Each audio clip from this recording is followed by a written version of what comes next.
सर्वशास्त्राब्धि पीयूषा सर्ववेदैक सत्फला सर्वसिद्धांत रत्नाढ्य सर्वलोकैक दृक्पदा सर्वभागवत प्राण श्रीमद्भागवत प्रभु कलिद्वंतोदिदादित्य श्रीकृष्णा परिवर्तिता परमानंद पाठाय प्रेम वर्षक्षरायते सर्वदा सर्वसेव्याय श्रीकृष्णाय नमोस्तुते मदेक बंधो मत्संगिन् मद्गुरो मन्महादन मन्निस्तारक मद्भाग्य मदानंद नमोस्तुते असाधुस्साधु दादायिन्नति नीचोतचाकर आनमुञ्चकदा शृण्मां प्रेम्णा हृत्कण्ठयोस्फुराः ॐ नमो भगवते वासुदेवाय ॐ नमो भगवते वासुदेवाय ॐ नमो भगवते वासुदेवाय नमो ॐ विष्णुपादाय कृष्णप्रेष्ठाय भूतले श्रीमते भक्तिवेदान्तस्वामिति नामिने नमस्ते सारस्वती देवे गौरवाणी प्रचारिणे निर्विशेष शून्यवादी पाश्चातदेशतारिणे जय श्री कृष्ण चैतन्य प्रभु नित्यानंद श्री अद्वैत गदाधर श्रीवासादि गौर भक्त वृंद हरे कृष्ण कृष्ण कृष्ण हरे हरे हरे राम राम राम हरे हरे योऽन्त प्रविश्य वाचि मां प्रसुप्तां सञ्जीवयत् सकलशक्तिधरस्वधाम्ना अन्यां तहस्तचरणश्रवणत्वगादीन् प्राणान् नमो भगवते पुरुषाय तुभ्यम् आन्त्वस्मान् पुरुहूतवैरिबलवन्मातङ्गमाद्यद्घटा कुम्भोच्चातिरिपाटनादिकपटुप्रत्येकवज्रायिताः श्रीमत्कण्ठीरवास्य प्रतसुनकर धारिदारातिदूरप्रध्वस्तत्वान्तशान्तप्रवृत्तमनसा भाविता भूरिभागैः ஹரே கிருஷ்ணா. எல்லாருக்கும் நமஸ்காரம். நாங்க இங்க அனந்த பத்மநாப சுவாமி கோயில் தரிசனம் முடிச்சுட்டு இப்பதான் வந்தோம். திருவனந்தபுரத்துல. ஸோ இந்த கோயிலோட பேரை கேட்டோன்னே எல்லாருக்கும் ஞாபகம் வர்றது பெரிய நிதி இருக்கு, பெரிய சொத்து இருக்கு, பகவான் நிறைய தங்கம் இருக்கு அப்படின்ட்டு. ஆனா யாருக்கும் என்ன புரியல, அந்த பகவானே ஒரு பெரிய நிதின்று யாருக்கும் புரியவே இல்லை. பகவானுக்கு வைத்தமா நிதி அப்படின்னு தான் பேரு. ஏன்னா மற்ற நிதிகள்லாம் அற்பமானது, துச்சமானது, அதெல்லாம் இருக்கும், நாளைக்கு போயிடும். ஆனா பகவான் அப்படின்ற இந்த நிதி மட்டும் என்னைக்குமே ஒருத்தனுக்கு போகவே போகாது. பகவானை ஏன் சொல்லணும், பகவானுக்கு செய்யக்கூடிய சின்ன பக்தி தொண்டு கூட போகவே போகாது. நீங்க பகவான் வரைக்கும் போக வேண்டாம், பகவானுக்கு நம்ம சின்னதா ஏதாவது ஒரு பக்தி தொண்டு செஞ்சோம் அப்படின்னா அதுவே ஒருத்தனுக்கு தொலைவே தொலையாது. அதுவே அவனுக்கு எத்தனை ஜென்மம் எடுத்தாலும் அந்த நிதியானது அவனுக்கு பின்னாடியே வரும் அப்படிங்கிறது மக்களுக்கு புரியறது கிடையாது. நிறைய பேர் வராங்க, பாக்குறாங்க, தரிசனம் பண்றாங்க. ரொம்ப அற்புதமான தரிசனம் கிடைச்சது. காலையில 4:30 மணிக்கு போனோம். கைண்ட்லி நான் இப்ப வண்டி ஓட்டல, இப்ப நான் வண்டியை பார்க் பண்ணிட்டு தான் பேசிட்டு இருக்கேன். நிறைய பேர் நீங்க ரெக்வஸ்ட் பண்ணியிருந்தீங்க, சஜஷன் கொடுத்துருந்தீங்க, ஐடியா சொல்லியிருந்தீங்க, இந்த மாதிரி வண்டி ஓட்டிக்கிட்டு பேச வேண்டாம் அப்படின்னு சொல்லிட்டு. அதனால பக்தர்கள் சொல்றத கண்டிப்பா கேட்கணும். அதான் நானும் நிறுத்திட்டு பேசிட்டு இருக்கேன், பேச முயற்சி பண்றேன். Hare Krishna. So so devotion அப்படின்னு சொல்லும்போது, பக்தி அப்படின்னு சொல்லும்போது, நமக்கு வெளியில இருந்து பார்க்கும்போது, அதாவது நாம் பிரபுபாதருடைய தொடர்புக்கு வராதுக்கு முன்னாடி பக்தி அப்படின்னு நினைச்சிட்டு இருந்தோம் அப்படின்னா, ஏதோ நமக்கு தெரிஞ்ச குலதெய்வத்தை வழிபடுறது, அதாவது ஏதாவது திருவிழாக்கள் வரும் பொழுது அந்த கடவுளை வழிபடுறது, இந்த கடவுளை வழிபடுறது, இப்படி வழிபட்டு இருந்தோம். ஆனா நாம் இந்த பிரபுபாதருடைய இஸ்கான் அப்படின்ற இந்த ஒரு இயக்கத்துக்கு வந்ததுக்கு அப்புறம் நமக்கு நிறைய விஷயங்கள் தெரிய ஆரம்பிக்குது. உண்மையில பக்தி அப்படின்னா என்ன அப்படிங்கிற ஒரு விளக்கமே நம்மளுக்கு சரியான புரிதலே வர ஆரம்பிச்சது. நேற்று கேம்ப் நடத்திட்டு இருந்தோம், இங்க நாங்க திருநெல்வேலியில கேம்ப் நடத்தினோம். ஸோ நிறைய ஸ்டாஃப்ஸ் வந்திருந்தாங்க. அந்த ஸ்டாஃப்ஸ் கிட்ட நான் கேட்ட ஒரு ஜென்ரல் கொஸ்டின் என்ன கேட்டேன் அப்படின்னா, உங்களுக்கு பிடித்த கடவுள் என்ன அப்படின்னு கேட்டேன். கேட்ட உடனே அவங்க ஒவ்வொருத்தரும் ஒவ்வொரு கடவுளோட பேரை சொன்னாங்க. கண்டிப்பா எல்லாருக்கும் ஒரு கடவுள் இருக்கும். எல்லாரும் அவங்கவுங்க பேர் சொன்னாங்க. சரி, அடுத்தது அவங்க கிட்ட கேட்ட கொஸ்டின் ரொம்ப முக்கியமான கேள்வி. என்ன நீங்க இதை ட்ரை பண்ணுங்க. இன்னைக்கு யாரெல்லாம் இந்த கிளாஸ் கேட்டுட்டு இருக்கீங்களோ நீங்க இதை ட்ரை பண்ணணும். உங்களுக்காக தான் சொல்றேன், இது ப்ராக்டிக்கலான விஷயம். நம்ம எப்படி புதுசா வரவங்களை அட்ராக்ட் பண்றது, கிருஷ்ண பக்தியில அட்ராக்ட் பண்றது பேசிட்டு இருக்கோம் இல்லையா? ஸோ இது ரொம்ப ஹெல்ப்ஃபுல்லா இருக்கு, இந்த கொஸ்டின் ரொம்ப ஹெல்ப்ஃபுல்லா இருக்கும். இந்த கேப் நான் போட்டுக்கிறேன். இது காஷ்மீர்ல வாங்கினது, அங்க இந்த பண்டிட்ஸ், காஷ்மீர் பண்டிட்ஸ் போடுறது. இது போட்டு காட்டிடுறேன் உங்களுக்கு. ரொம்ப நல்ல கேப் இது. ஹரே கிருஷ்ணா. ரொம்ப அழகா இருக்கு. பகவானுக்கு நான் போகும்போது ராஜாவுக்கு சேவை பண்ணும்போது அந்த அளவுக்கு மரியாதையோட போய் சேவை பண்ணும். சரி. நான் அவங்ககிட்ட கேட்ட கொஸ்டின் ரொம்ப எளிமையான கொஸ்டின் தான் கேட்டேன். என்ன கொஸ்டின் கேட்டேன் அப்படின்னா, உங்களுக்கு எந்த கடவுள பிடிக்கும்னு சொல்லி கேட்டேன். ஒவ்வொருத்தரும் பதில் சொன்னாங்க. அதுக்கப்புறம் கேட்டேன், உங்களுக்கு அந்த கடவுள ஏன் பிடிக்கும் அப்படின்னு கேட்டேன். ஏன் பிடிக்கும்? இல்ல அந்த கடவுளுடைய ஒரு 2 குணங்கள எடுத்து சொல்லுங்க எனக்கு. எனக்கு இந்த குணத்தினால அந்த கடவுள பிடிக்கும்னு சொல்லி சொல்லுங்க. அப்படின்னு சொல்லி சொன்னேன். எல்லாருமே சொன்ன விஷயம் என்ன தெரியுமா சொன்னாங்க? எனக்கு இந்த கடவுள ஏன் பிடிக்கும் அப்படின்னா, எனக்கு கேட்டதெல்லாம் குடுக்குறாரு. அதனால பிடிக்கும். அவ்வளோதான். வேற எந்த ஆன்ஸருமே கிடையாது. அவங்க சொன்ன பதில் எனக்கு ரொம்ப ஷாக்கிங்கா இருந்தது. சரி கடவுளோட குணத்த பத்தி சொல்லுங்க. உங்களுக்கு பிடிச்ச கடவுளோட குணத்த பத்தி சொல்லுங்க. நெறைய பேர் வந்து முருகன், முருகன், முருகன் அப்படி சொல்லி சொன்னாங்க. ஏன்னா தமிழ் கடவுள் அப்படின்ட்டு ஒரு பிம்பத்த உற்பத்தி பண்ணி வச்சிருக்காங்க. முருகன் எப்ப தமிழ் கடவுள் ஆனாருன்னு தெரியல. கிருஷ்ணர் எப்ப நார்த் இந்தியன் கடவுள் ஆனாருன்னு தெரியல. கிருஷ்ணருக்கும், முருகனுக்கும் யாருக்குமே வந்து அ லாங்குவேஜ் பேரியர்லாம் ஒண்ணும் கிடையாது. ஏன் கிருஷ்ணர் தமிழ் பேச மாட்டாரா என்ன? முருகன் சமஸ்கிருதம் பேச மாட்டாரா என்ன? அப்படி ஒண்ணும் கிடையாது. ஆனா எல்லாரும் என்ன சொன்னாங்க உடனே முருகன், முருகன் அப்படின்னு சொல்லி சொல்றாங்க. சொன்ன உடனே சரி எதற்காக முருகன பிடிக்கும்? முருகனுடைய 2 குணங்கள சொல்லுங்க அப்படின்னு சொல்லி கேட்டேன். எல்லாரும் யோசிக்க ஆரம்பிச்சுட்டாங்க. அப்பதான் நான் சொன்னேன், உண்மையில நாம் யாரையாவது வழிபடுறோம் அப்படின்னா, அவங்க மேல அன்பு செலுத்துறோம் அப்படின்னு அர்த்தம். வியாபாரம் பண்றதுக்காக கடவுள வழிபடுறது கிடையாது. கடவுள் அப்படின்றவங்க உங்களுடைய ஆர்டர் சப்ளையர் கிடையாது. எனக்கு இது வேணும், அது வேணும், இத குடு, அத குடு அப்படின்னு சொல்லிட்டு கேட்கறதுக்கான கடவுள் கிடையாது. அப்படி கேட்டு கேட்டு குடுத்தா அது கடவுளே கிடையாது. இல்லையா? இப்ப நம்ம தந்தை இருக்காங்க, தாய் இருக்காங்க. அவங்ககிட்ட நான் போய் கேட்க வேண்டிய அவசியமே கிடையாது. எனக்கு தினசரி சாப்பாடு குடுப்பியா? ட்ரெஸ் குடுப்பியா? என்ன படிக்க வைப்பியா? கல்யாணம் பண்ணி வைப்பியா? இதெல்லாம் கேட்கவே தேவையில்ல. உண்மையான தாய் தந்தையா இருந்தாங்க அப்படின்னா, நல்ல தாய் தந்தையா இருந்தாங்க, பொறுப்பான தாய் தந்தையா இருந்தாங்கன்னா, கண்டிப்பா இதெல்லாம் அவங்க தானா பண்ண போறாங்க. ஸோ அப்படி இருக்கும்போது, பகவான் பகவானுக்கு பொறுப்பு இல்லையா என்ன? இல்ல பகவானுக்கு தெரியாதா என்ன? நம்ம அவ்வளவு அறியாமையிலயா இருக்காரு? நம்மள பற்றி ஒண்ணுமே தெரியாமையா இருக்காரு? நமக்கு எது நல்லது, எது கெட்டது, எது தேவை, எது தேவையில்லன்னு தெரியாமையா இருக்காரு? நல்லாவே தெரியும் அவருக்கு.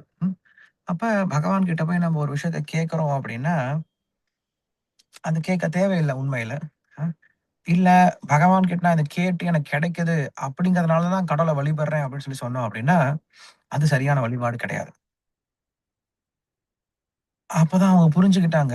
ஆமா, நம்ம செய்யறது ஏதோ அ குற்றம் இருக்கு, தப்பு இருக்கு அப்படின்னு சொல்லிட்டு அவங்க புரிஞ்சுக்கிட்டாங்க. அதுக்கப்புறம் ஒரு ஜெனரல் கொஸ்டின் கேட்டேன். இன்னொரு ஜெனரல் கொஸ்டின் கேட்டேன். சரி, ஆன்மீகம் அப்படின்னு சொல்லி சொல்றீங்களே, ஆன்மீகம்னா என்ன?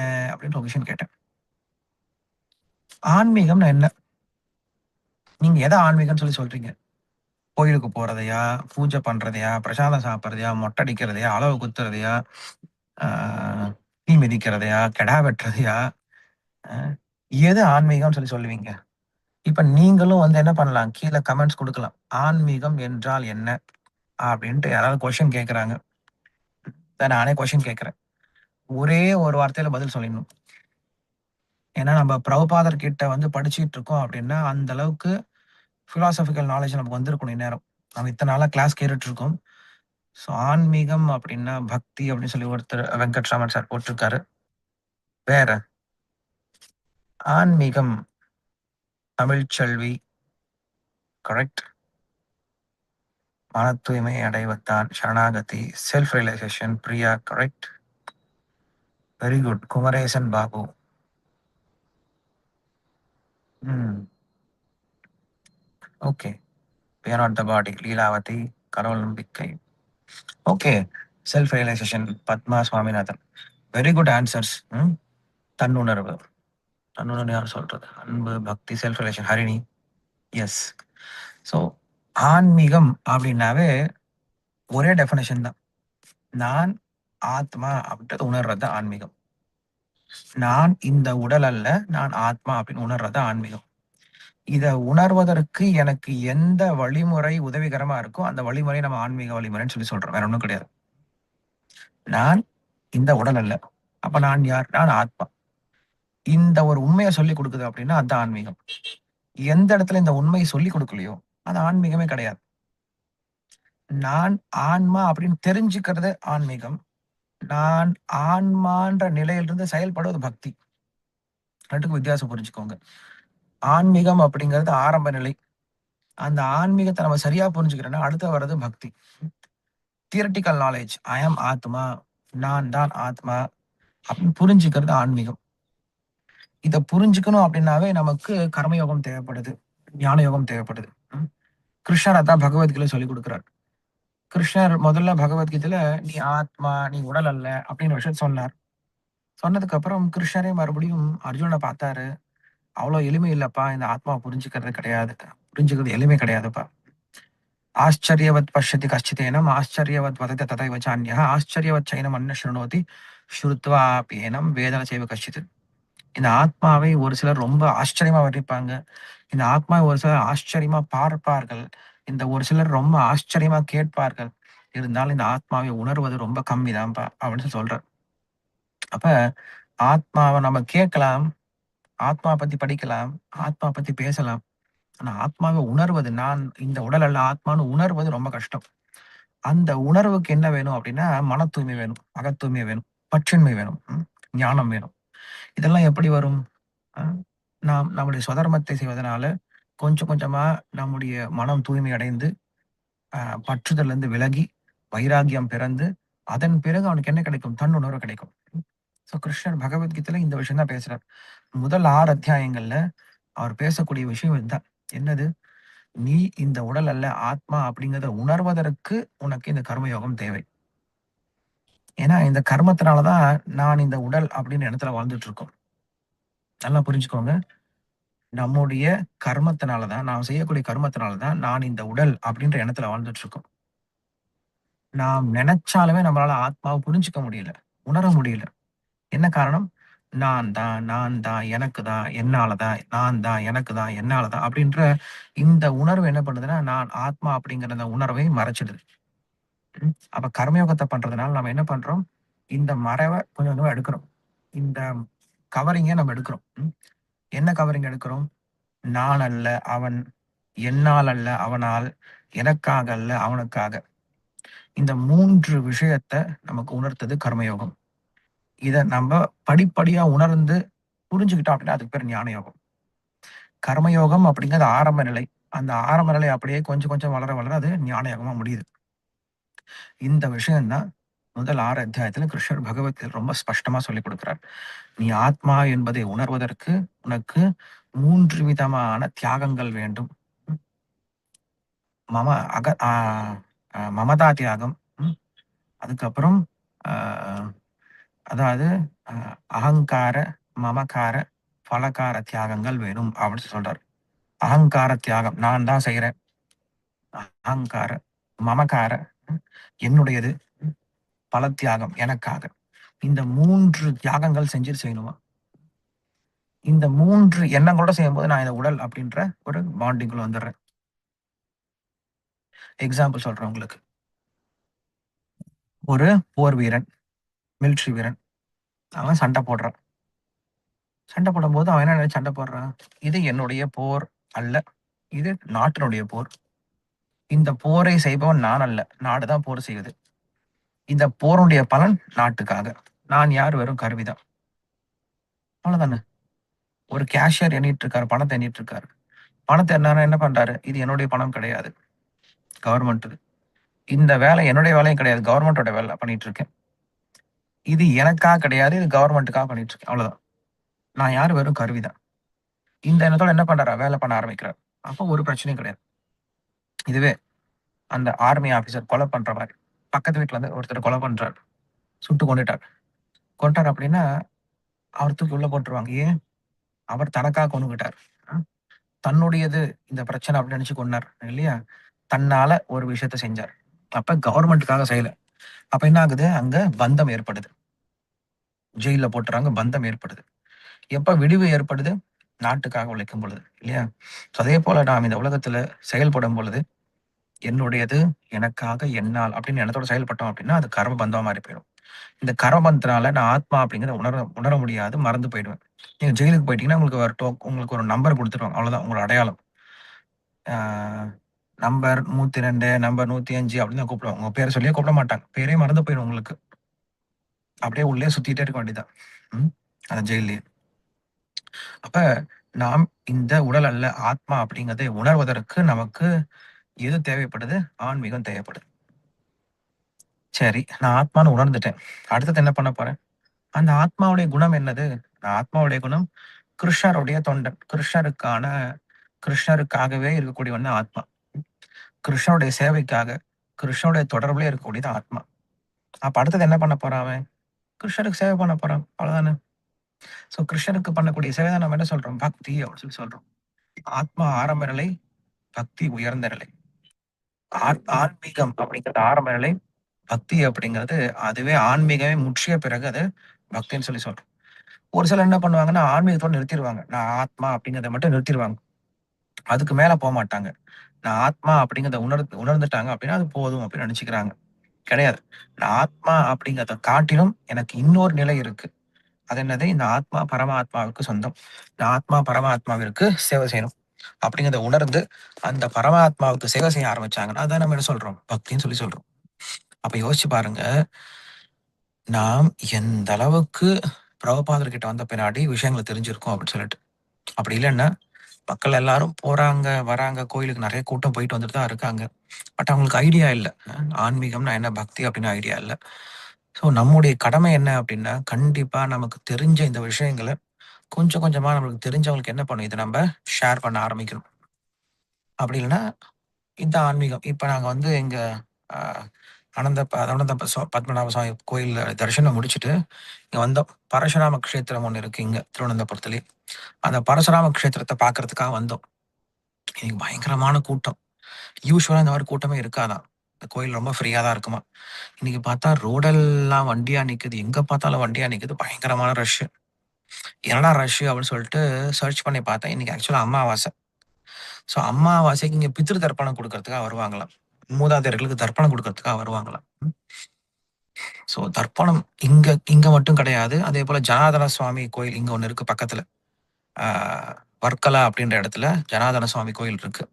அங்கேயும் வந்து பித்ரு தர்ப்பணத்துக்கு ரொம்ப ஃபேமஸா இங்க. ஸோ மக்கள் நினைச்சிருக்காங்க அப்படின்னா, கோவில் அப்படின்னா இதற்காக தான் நினைச்சிட்டு இருக்காங்க. அங்க போனா பித்ரு தர்ப்பணம் குடுத்துட்டு வரலாம். பரசுராம க்ஷேத்திரம். ஸோ உண்மையில பரசுராமர் கிட்ட நம்ம கேட்க வேண்டியது என்னுடைய அகங்காரத்தை அறுத்தெறி அ என்னுடைய அ பற்றுதலை அறுத்தெறியணும் அப்படின்னு சொல்லிட்டு அந்த மாரி விஷயங்கள அவர்கிட்ட கேட்கணும். பித்திருக்கள் தர்ப்பணம் பண்ணலாம். அது எங்க வேணா அது பண்ணலாம். பட் நம்ம இந்த மாரி இடத்துக்கு க்ஷேத்திரத்துக்கு வரும்போது, அதனுடைய அவருடைய முக்கியத்துவத்த நம்ம தெரிஞ்சுக்கணும். ஸோ தர்ஷனம் போன்னு வெயிட் பண்ணிட்டு இருந்தேன். அதுக்குள்ளார எனக்கு மெசேஜ் வந்தது. இன்னைக்கு கிளாஸ் இருக்கு அப்படின்னு சொல்லிட்டு. நான் கிளாஸ் இருக்கிறத யோசிக்கவே இல்ல. இன்னைக்கு மண்டே அப்படின்னு நான் யோசிக்கவே இல்ல. ஸோ கிளாஸ் இருக்குன்னு சொன்ன உடனே அப்படியே நான் வண்டிய நிறுத்திட்டு பேசிட்டு இருக்கேன். ஸோ அது முடிச்சுட்டு தான் நான் இப்ப தர்ஷனம் நானும் போணும். போயிட்டு இன்னைக்கு எங்களுக்கு வந்து அடுத்தது வள்ளியூர்ல ப்ரோகிராம் இருக்கு. அதுக்கப்புறம் திருநெல்வேலில ப்ரோகிராம் இருக்கு. அதுக்கப்புறம் சாயந்தரம் மதுரை. மறுபடியும் நாளைக்கு காலையில சென்னை. நாளைக்கு காலையில 3:30க்குலாம் சென்னை கிளம்பிருவோம். ஸோ சென்னையில நாளையிலிருந்து 3 நாள் அங்க கேம்ப் இருக்கு. நம்முடைய தங்கமயில் ஐயப்பன் தாங்கல்ல அங்க கேம்ப் இருக்கும். ஸோ அங்க ப்ரோகிராம் முடிச்சுட்டு அதுக்கப்புறம் திருச்சி வருவோம். காஞ்சிபுரம் போயிட்டு. ஸோ நாங்க பண்ற ஒரே ஒரு விஷயம் அவ்வளவுதான். என்னது? நெறைய கிருஷ்ணர பத்தி சொல்லிக் குடுத்துட்டு இருக்கோம். அவ்வளவுதான். நெறைய கீர்த்தனை பண்ணிட்டு இருக்கோம். ஸோ எங்கள பார்க்கக்கூடிய டிவோட்டீஸ்லாம் சொல்றாங்க, "பிரபு ரொம்ப ஹேப்பியா இருக்கீங்க. ரொம்ப ஹேப்பியா சுத்திட்டு இருக்கீங்க. ரொம்ப ஹேப்பியா உங்கள ப்ரோகிராம்லாம் பார்க்குறோம். நாங்க Instagramலாம் பார்க்குறோம்." அப்படின்னு சொல்றாங்க. டிவோட்டி அப்புறம் வேற எப்படி இருக்கிறது? ஹேப்பியா இல்லாம. இல்லையா? டிவோட்டி அப்படின்னா ஹேப்பி. அதுதான் நமக்கு பக்திக்கே வரும். இல்லையா? பக்திக்கு வந்துட்டு உம்முன்னு உட்கார்ந்துட்டு இருக்கோம். பக்திக்கு வந்துட்டு எப்ப பார்த்தாலும் சலிச்சுக்கிட்டே இருக்கும். பக்திக்கு வந்து எப்ப பார்த்தாலும் கோவப்பட்டுட்டே இருக்கும். அப்படின்னா, அதுக்கப்புறம் பக்திக்கு வந்து ஒரு பிரயோஜனமே கிடையாது. அவங்ககிட்ட ஏற்கனவே சொல்லியிருந்தேன். ஸோ பக்தி அப்படின்னாவே ஆனந்தம். கிருஷ்ணர் அப்படின்னாவே ஆனந்தம். ஆனந்தத்தின் இருப்பிடம். ஸோ கிருஷ்ணர் கிட்ட வந்துட்டு ஆனந்தமா இல்ல அப்படின்னா, அவன் கிருஷ்ணர் பக்கத்திலே வரவே இல்ல. உண்மையில கிருஷ்ணருக்கும் பிடிக்கவே பிடிக்காது. நீங்க ஆனந்தமா இல்ல அப்படின்னா கிருஷ்ணருக்கே பிடிக்காது. ஏன்னா, அவர் எப்பயும் சந்தோஷமா இருப்பார். குழந்தைகளோட, பசுமாட்டோட ரொம்ப சந்தோஷமா இருப்பார். ஓ! பக்தி அவ்வளோதான். ரொம்ப சிம்பிளான விஷயம். பக்தி ரொம்ப காம்ப்ளிகேட்டான விஷயம்லாம் கிடையாது. நீங்க என்ன பண்ணுங்க, இன்னைக்கு இந்த கொஸ்டின எல்லார்கிட்டயும் கேளுங்க. அவங்கள சேலஞ்ச் பண்ற மாரி கேட்காதீங்க. அவங்ககிட்ட பொறுமையா பேசுற மாரி, டிஸ்கஸ் பண்ற மாரி கேளுங்க. ஏன்னா சேலஞ்ச் பண்ணீங்கன்னா நெறைய பேருக்கு பிடிக்காது. "என்னடா உனக்கு அவ்வளோ தெரியுமாடா?" குறிப்பா உங்கள விட வயசு அதிகமா இருக்கவங்க கிட்ட கேட்காதீங்க. அது கேட்டீங்கன்னா கோவம் வந்துரும் அவங்களுக்கு. "உனக்கு தெரிஞ்சிருமா பெரிய பக்தியா நீ பக்தி பண்ணிட்ட. அப்படியே சுவாமிய வேரோட புடுங்கிடுற நீ போ" அப்படின்னு சொல்லிட்டு அத திட்டுவாங்க. அவங்ககிட்டலாம் போக வேண்டாம். உங்களோட சின்ன கம்ம வயசுல இருக்கவங்ககிட்ட பேசுங்க. இல்ல உங்க சம வயசுல இருக்கவங்ககிட்ட பேசுங்க என்னைக்குமே. ஸோ பக்தர்கள பத்தி சொல்லும்போது நமக்கு இந்த ஒரு அட்வைஸ் சொல்லிக் குடுக்குறாங்க. என்னது? உங்கள விட உயர்ந்த பக்தர்கள் கிட்ட நீங்க அசோசியேஷன் எடுத்துக்கோங்க. அ சங்கத்த எடுத்துக்கோங்க. உங்களுக்கு கீழ இருக்காங்க இல்லையா? ஆரம்ப நிலையில இருக்காங்கல்ல, அவங்களுக்கு உங்களுடைய சங்கத்த குடுங்க. உங்களுக்கு ஈக்குவலா இருக்காங்கல்ல, அவங்களோட ஃப்ரெண்ட்ஷிப் ஏற்படுத்திக்கோங்க. யாரு வந்து பொறாமையா இருக்காங்களோ, அவங்கள ஒதுக்கிடுங்கன்னு சொல்லி சொல்றாங்க. பொறாமைப்படுறவங்க, நம்மள தேவையில்லாம கொற கண்டுபிடிக்கிறவங்க, தூரம் ஒதுக்கி வச்சுடுங்க. நீங்க எதுவுமே பண்ண முடியாது அவங்கள. எப்ப பொறாமை அப்படின்ற குணம் இருக்கோ, அவங்ககிட்ட பேசி பிரயோஜனமே கிடையாது. நீங்க தூரமா ஒதுங்கி வந்துருங்க. அவங்ககிட்ட பேசினா டைம் வேஸ்ட் தான் நமக்கு. ஸோ முடிஞ்ச வரைக்கும் என்ன பண்ணலாம்? நாங்க அதான் பண்ணிட்டு இருக்கோம். ஒரு சிலர கன்வின்ஸ் பண்ண முயற்சி பண்ணுவோம். அவங்க ஏதாவது ஒரு விதண்டாவாதம் பேசிட்டே இருப்பாங்க. பதில் சொல்ல மாட்டாங்க. விதண்டாவாதம் இப்படி மாத்தி, அப்படி மாத்தி பேசுவாங்க. பெட்டரா அவங்க கிட்ட ஹரே கிருஷ்ணான்னு சொல்லிட்டு அவங்க கிட்ட தூரம் விலகிட்டு, முடிஞ்சா பிரசாதம் குடுத்துட்டு, நம்ம செய்ய வேண்டியது இந்த விஷயத்த கேட்கறதுக்காக எத்தனையோ ஆத்மாக்கள் காத்துட்டு இருக்காங்க. எத்தனையோ ஜீவாத்மாக்கள் காத்துட்டு இருக்காங்க. அவங்களுக்கு நம்ம சொல்லிக் குடுக்க ஆரம்பிக்கலாம். சொல்லிக் குடுக்க ஆரம்பிச்சோம்னா, கண்டிப்பா நெறைய சேஞ்சஸ் கொண்டு வரலாம். நம்ப சொசைட்டில பெரிய சேஞ்சஸ் கொண்டு வர வேண்டியது இருக்கு. இல்லன்னா, ரொம்ப டிராஸ்டிக்கா சேஞ்ச் ஆயிட்டு இருக்கு சொசைட்டி. ரொம்ப டிராஸ்டிக்கா சேஞ்ச் ஆயிட்டு இருக்கு.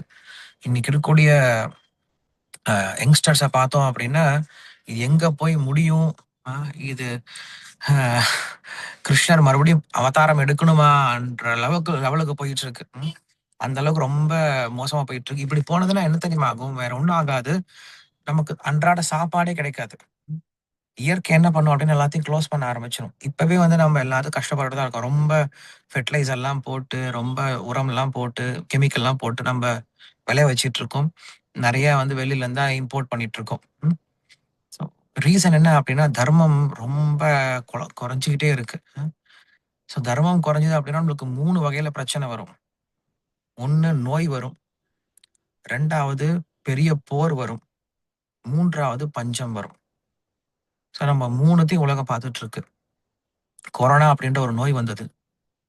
இப்ப பெரிய போர் நடந்துட்டு இருக்கு. இதுக்கப்புறம் பஞ்சம் வருவதற்கு வாய்ப்பு இருக்கு.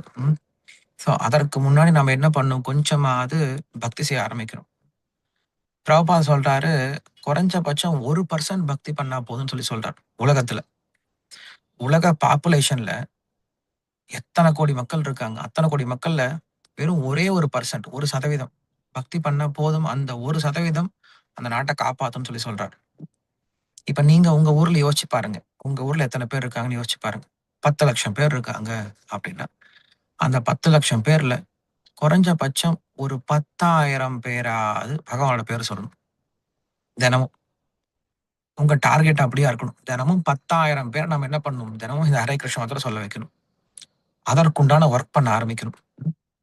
வொர்க் பண்ண ஆரம்பிச்சோம் அப்படின்னா, பெரிய சேஞ்ச நம்ம என்ன பண்ணலாம்? சமுதாயத்துல கொண்டு வர முடியும்.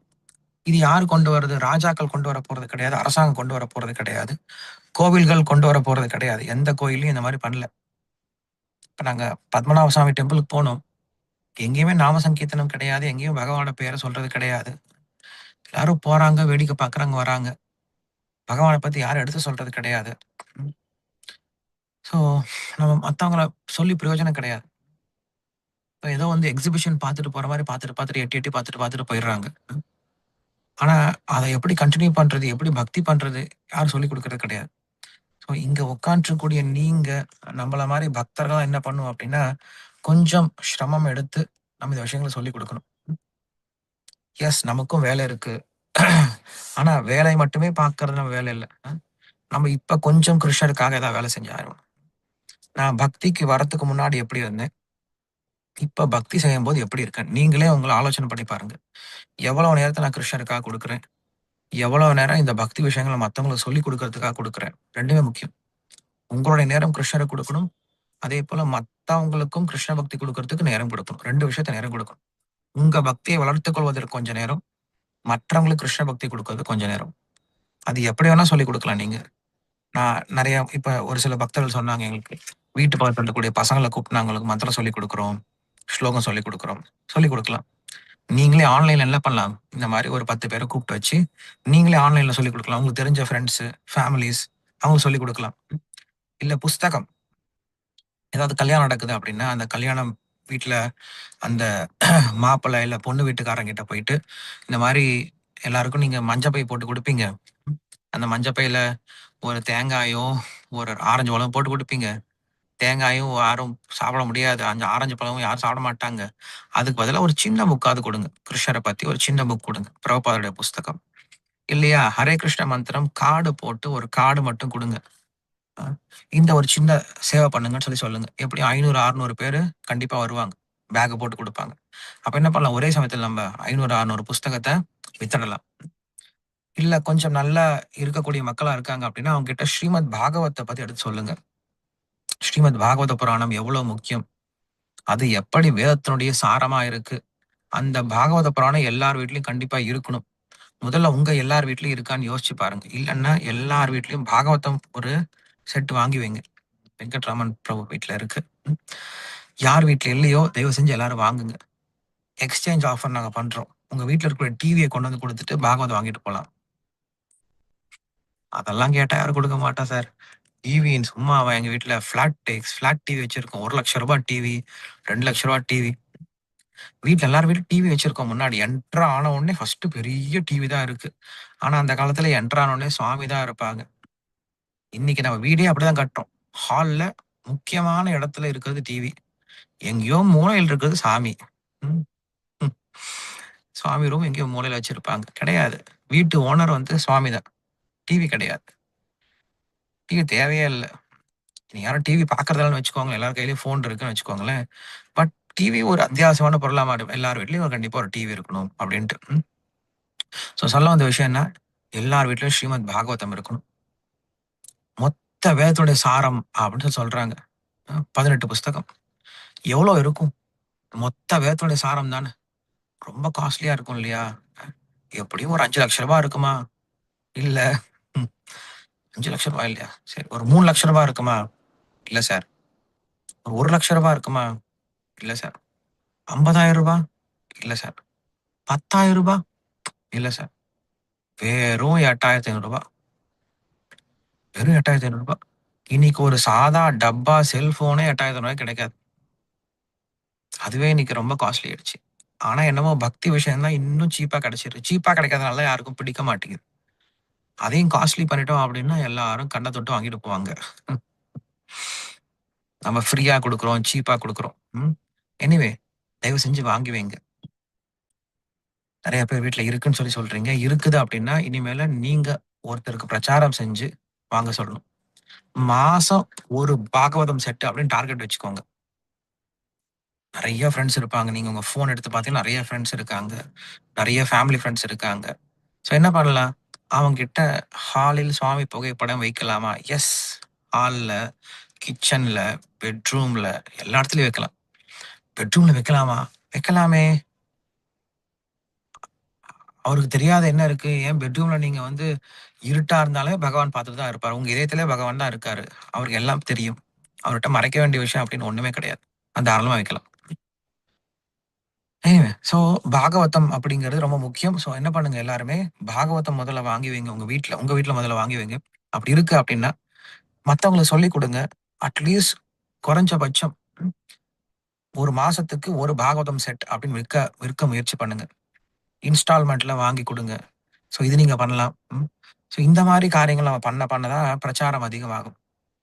ஸோ எங்களுடைய நோக்கம் என்ன அப்படின்னா, நீங்களும் கத்துக்கணும். இத மத்தவங்களும் சொல்லிக் குடுக்கணும். இதான் கிருஷ்ணன் நம்மளுக்கு சைத்தன்ய மகாபிரபு சொல்லிக் குடுத்தாரு. 2 விஷயம் பண்ணுங்கன்னு சொன்னாரு.